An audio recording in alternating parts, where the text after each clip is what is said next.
இன்று 2000 பேர் பங்கேற்கக்கூடிய தாவேகாவின் சிறப்பு பொதுக்குழு கூட்டம் நடைபெற இருக்கிறது.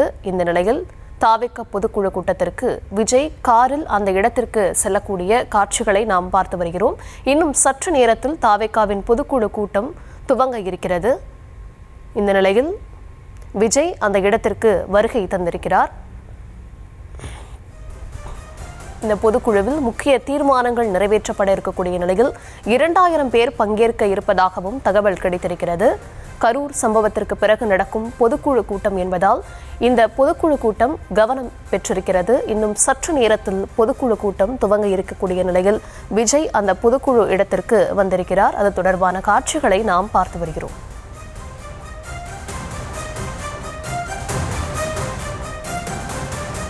விவரங்களை தர இருக்கிறார் செய்தியாளர் ஜெரி. பொதுக்குழு கூட்டம் நடைபெற இருக்கக்கூடிய இடத்திற்கு விஜய் வருகை தந்திருக்கிறார். இன்னும் எவ்வளவு நேரம் ஆகும் பொதுக்குழு தொடங்க? வணக்கம்.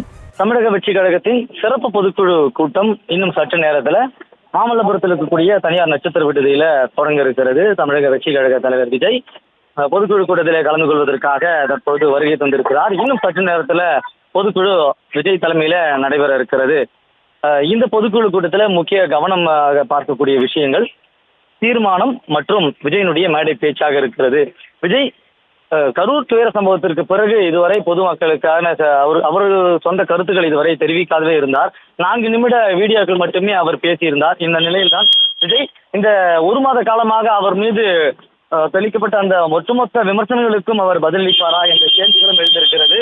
இந்த நிலையில்தான் தற்பொழுது விஜய் மாமல்லபுரத்தில் நடந்திருக்கக்கூடிய அரங்கத்திற்கு வருகை தந்திருக்கிறார். குறிப்பாக கவனம் இருக்கக்கூடிய சில தீர்மானங்களும் நிறைவேற்றப்பட இருக்கிறது. விவசாயிகள் நெல் மூட்டைகள் உரிய நேரத்தில் கொள்முதல் செய்யாமல் அவற்றை மழை நீரில் நனைய விட்டது வீணாக்கியதை கண்டித்தும் தீர்மானம் நிறைவேற்றப்பட இருப்பதாகவும், எல்லை தாண்டி மீன்பிடித்ததாக கூறி தமிழக மீனவர்களை இலங்கை அரசு சிறைப்பிடிப்பதை கண்டித்தும் தீர்மானம் நிறைவேற்றப்பட இருக்கிறது. அதே போல நாடு முழுவதும் பெரும் அதிர்வலையை ஏற்படுத்தியிருக்கக்கூடிய வாக்காளர்களின் உரிமைகளை பறிக்கக்கூடிய தமிழ்நாட்டின் வாக்காளர் பட்டியல் சிறப்பு தீவிர திருத்தத்தை தேர்தல் ஆணையம் நிறுத்தி வைக்க கோரியும் இந்த தீர்மானம் நிறைவேற்றப்படுவதாகவும் கூறப்படுகிறது. முதன்மையாக விஜய் வந்தவுடனாக கரூர் கூட்ட நெரிசலில் உயிரிழந்தவர்களுக்கு மௌன அஞ்சலி செலுத்திய பிறகே இந்த நிகழ்வு தொடங்கும் என்றும் கூறப்படுகிறது. பின்னர் தான் கட்சி தலைவர்கள் பேசுவார்கள், தீர்மானம் நிறைவேற்றப்படும். இறுதியாக தமிழக வெற்றி கழக தலைவர் விஜய் உரையாற்றுவார் என்றும் எதிர்பார்க்கப்படுகிறது.